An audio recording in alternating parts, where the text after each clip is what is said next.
Z. So this is, you probably know what I look like because my icon is my face.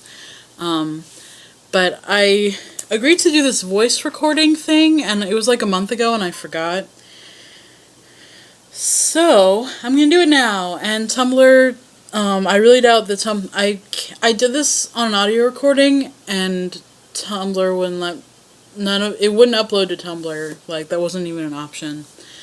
So I'm gonna do it on a video and upload it to my YouTube channel that has nothing on it. And put as a link, because I can put as many links on Tumblr as possible. Ha! Or as I want. Anyway, okay. So the first one is recite a poem. When I originally recorded this, I read one of my poems, but I'm glad I have a chance to do this over, because that was a bad idea. I don't have a favorite poem or anything. I really like, what's it called? It's the Walt Whitman poem. The Walt Whitman poem. Song of Myself is really, really great, but it's like 10 pages long, so I'm not going to read that. But I took a bunch of poetry classes, and so I grabbed an Emily Dickinson book and opened up to a page I bookmarked. Did I bookmark it because I liked it? Did I bookmark it because that's what we were reading in class that day? I don't know, but I like this poem well enough, so I'm going to read it. I died for beauty, but was scarce, adjusted in the tomb, when one who died for truth was lain in an adjoining room. He questioned softly why I failed. For beauty, I replied, and I for truth, themself are one. We brethren are, he said, and so, as kinsmen met a night, we talked between the rooms until the moss had reached our lips and covered up our names. I noted that this last stanza was very dreamlike. I don't know why I said that, because all of Emily Dickinson's poems are kind of abstract, kind of. Yeah. So, anyway. So the next one is read a page from your favorite book. And this is a great one because I'm going to read you the first page of Beloved by Toni Morrison, which is a wonderful book, and it's my favorite book, and Toni Morrison is brilliant. So if you can deal with a really, really depressing story that's also very disturbing about slavery, you should read it, because it's beautiful and poetic, and it expresses the horrors of slavery in a way that is somehow readable, and you don't feel traumatized, but just traumatized enough. I don't know, like you don't have to stop reading. It's not that traumatizing, but it's still disturbing enough that you get at least a fraction of the picture of what it is. Anyway, the thing didn't ask me to describe my favorite book. It just said to read the first page. So this is the first page of Beloved, and it's wonderful. 124 was spiteful, full of a baby's venom. The women in the house knew it, and so did the children. For years each put up with the spite in his own way, but by 1873 Setha and her daughter Denver were its only victims. The grandmother, baby Suggs, was dead, and the sons, Howard and Bugler, had run away by the time they were 13 years old. As soon as merely looking in a mirror shattered it, that was the signal for Bugler. As soon as 2 tiny handprints appeared in the cake, that was it for Howard. Neither boy waited to see more. Another kettle full of chickpeas smoking in a heap on the floor, soda crackers crumbled and strewn in a line next to the doorsill. Nor did they wait for one of the relief periods, the weeks, months even, when nothing was disturbed. No. Each one fled at once. The moment the house committed what was for him the one insult not to be borne or witnessed a second time.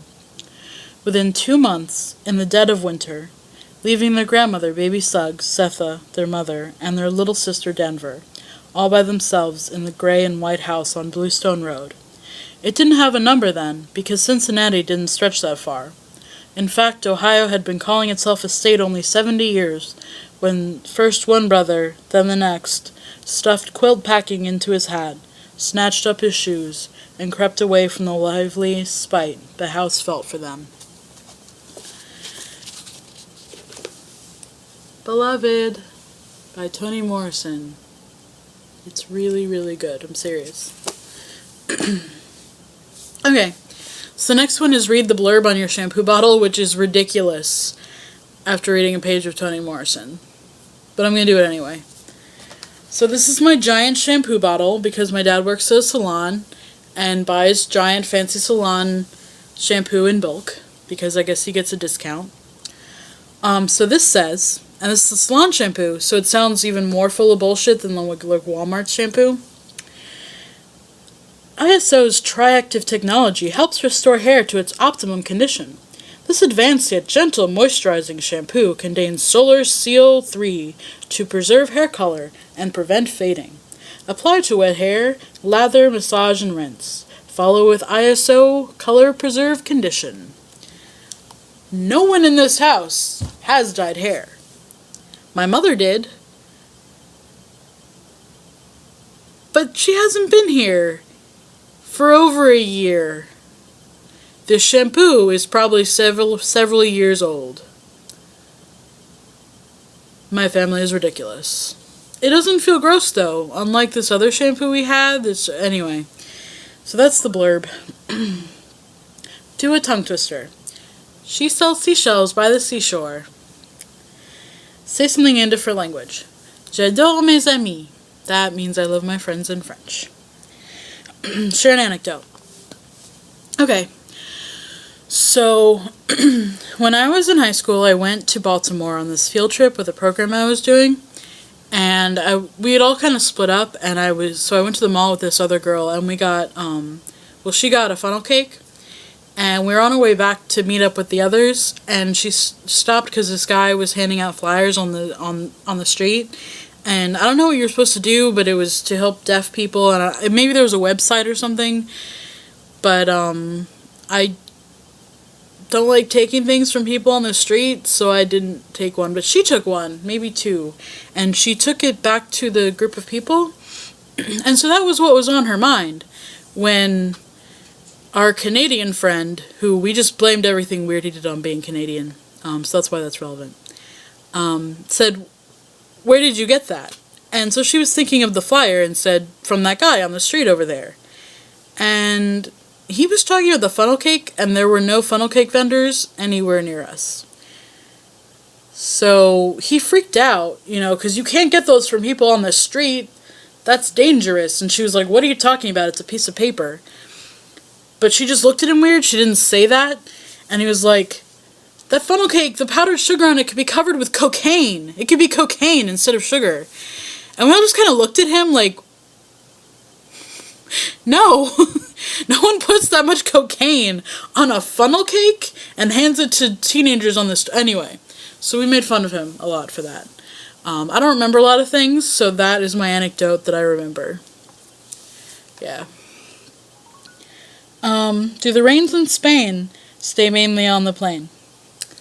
I don't know, but if you say it in a high-class British accent, it doesn't really matter.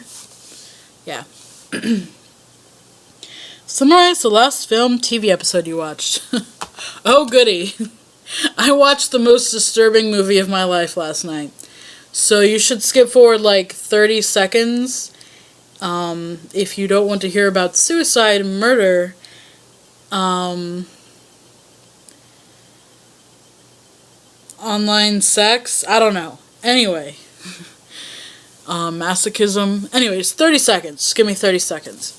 Okay, so I watched a movie last night called Downloading Nancy because I was having movie night with one of my alters, and we decided that one, and that was a bad decision. Anyway, so this woman she had a very traumatic childhood, and she's very dissatisfied with her life because her husband ignores her and is a jackass. And things just don't get better, and no one understands her. And her therapist is really trying, but she can't. She's just over life. And so she really wants to die. And associates pain with love and has a lot of problems. It's for the wrong reasons. But anyway, so she meets a masochist or a sadist guy online and hires him to murder her. So she goes to Baltimore to meet him, and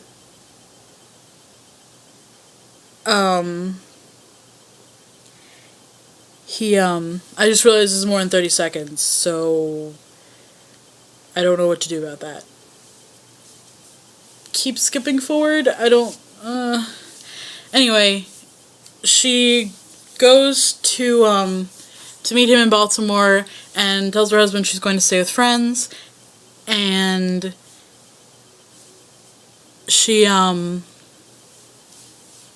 is, and I'm nervous, and it's going to take even longer than I thought, because I feel guilty about telling people it would only last 30 seconds. But anyway, they fall in love with each other, but it's too late, and there's all this suspense because he goes and tells the husband what's happening, but says all these cryptic things, so you don't know if she's alive or not. There's a lot of flashing forward and backward, and anyway, he tells her he doesn't want to do it, but she freaks out and, like, hates him, and so he does it and regrets it and cries a lot and then goes to prison. And it gave me a lot of perspective, because a lot of times I feel like I want to die, but I don't know. Life is not always bad as you think it is, and just because you feel really broken doesn't mean you can't get better, because she had a therapist who really wanted to help her, and her online affair guy who they had rough sex and then murdered her could have been the love of her life, but hopefully the love of your life won't be a murderer. I don't know where I'm going with this, but it gave me some perspective. So anyway, because I'm certainly not going to end with that, I'll do a few more. I'm going to skip the let us hear your ringtone thing, because, oh wait, I can actually do that. Let's see.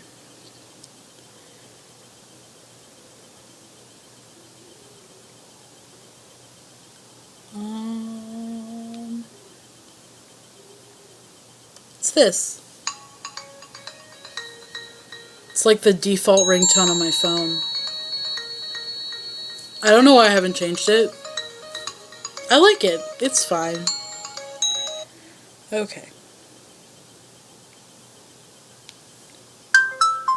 That's my default sound. I should change it.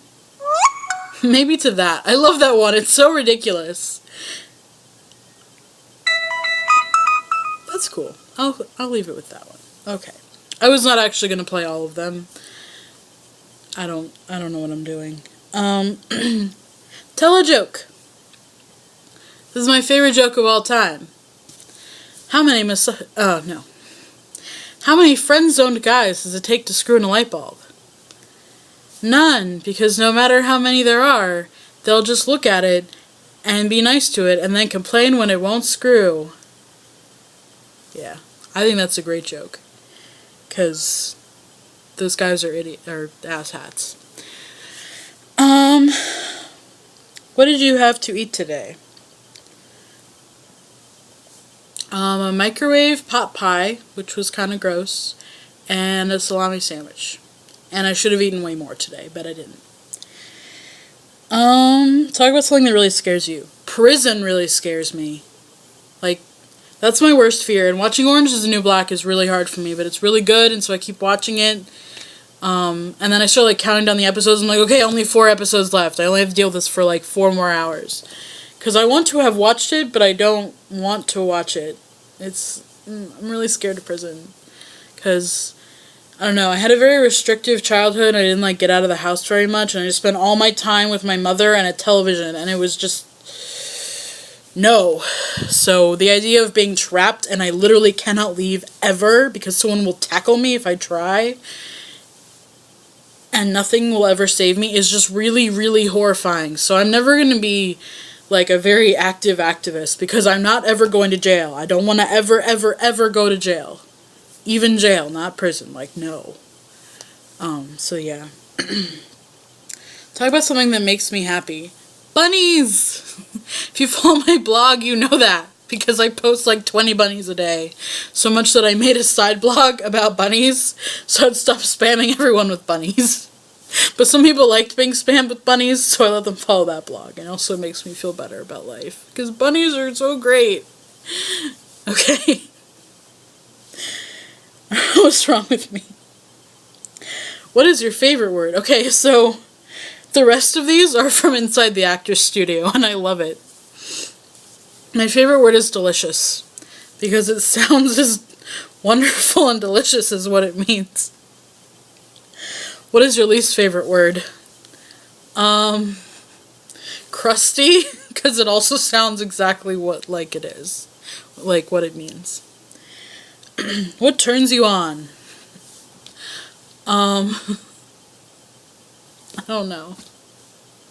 This is awkward. I feel like I'm supposed to, like, if I was actually an Inside the Actor Studio, I would say something like, you know, people who respect you and are intelligent. Because I do like people who respect me and are intelligent. But intelligence is kind of a weird thing that's not even real. Also, I like when people bite me.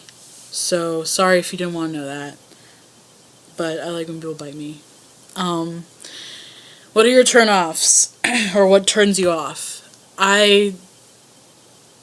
People not respecting me. So, like, that's pretty much it.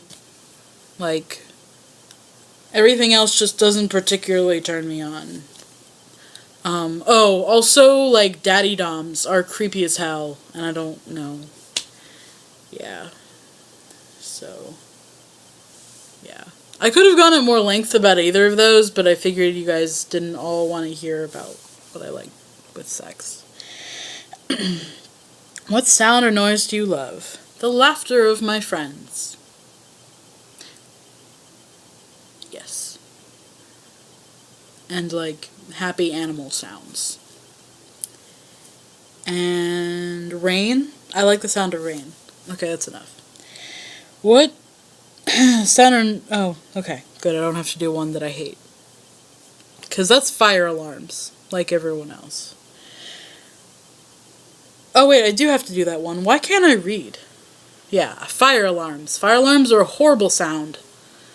And they scare me, because I hate fire. I used to be... Fun story, anecdote. When I was a kid, I was really, really, really, really afraid of fire. And I'd never been to fire, so it was really weird. And I kind of know why now, but it was just like, I was afraid of natural disasters on, like, a scale that made no sense. And so every time there was a fire drill, it would surprise me, and it would freak me out. Not even because of the fire, it was just the sound. It's the point where, like, I saw a school counselor about this, and, like, sometimes they would warn me when there was a fire drill, so I wouldn't freak out so much. Because they were supposed to be a surprise. But all the teachers knew. So I don't know why they needed to surprise us. Anyway. What is your favorite curse word? Fuck. It's so satisfying.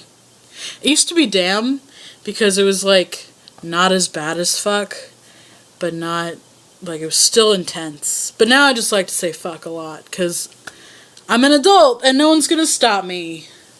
Yeah, my feet are falling asleep because I'm sitting on the floor. What profession other than your own would you like to attempt? Well, I don't have a job, so I would really like to be a therapist. I want to help people who have the problems that I have, and other ones that are, you know, other mental illnesses, but I really want to be a therapist. That's what I'm going to school for eventually, and I also want to be a writer. I've always wanted to be a writer, but not of poetry, which is why I didn't share that poem with you. What profession would you not like to do? I remember watching the Inside the Actor Studio with Tom Hanks, and he said he wouldn't like to be a lawyer because you have to do homework every day. And that always stands out in my mind. Except I kind of would like to be a lawyer, but not enough to actually go to law school. Because the thing with the funnel cake, I was at a law camp, like a leadership conference thing, and so I tried being a lawyer, and there was no spark. Like, I was actually really good at it. I won, like, a Best Advocate award, and I'm totally going to brag about that, because that was awesome. Because I was nervous, and I was a kick-ass lawyer. So, yeah. But I don't want to do it. I found another calling. Much to the, you know, my dad's really pissed about that, because I wanted to be a lawyer when I started college. And then I was like, nope. I'm going to force you to accept that mental illness exists by being a therapist. Yeah. So, yeah.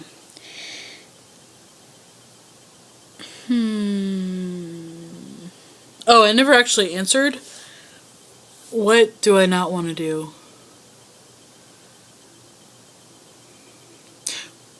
Well, working in fast food ever, ever, ever again. That was horrible. Yeah. If heaven exists, what would you like to hear God say when you arrive at the pearly gates? All those people were wrong. I love everybody. And only actual terrible people aren't going to go to heaven. Because I'm not a douchebag. Sorry I scared you all. Guess I'm still kind of a douchebag because I didn't, correct anything. I don't know. If heaven exists, what would... Oh, I just read that one. Okay. If you're brave enough, sing us a little song. No. Maybe? I don't know. Let me think of one.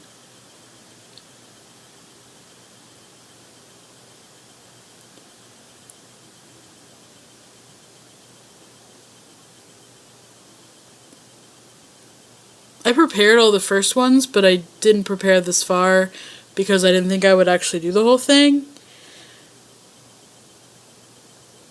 I'll just record me singing a whole song later. Yeah. So that's anticlimactic, but yep, so this is Z, and wow, I'm wearing a William Mary t-shirt, and I think I'm going to turn them all into crop tops to encourage me not to wear them all the time, because, ew.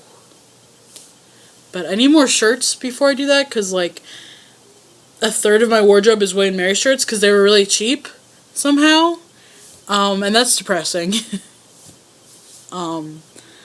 Also, again, you should read Beloved by Toni Morrison.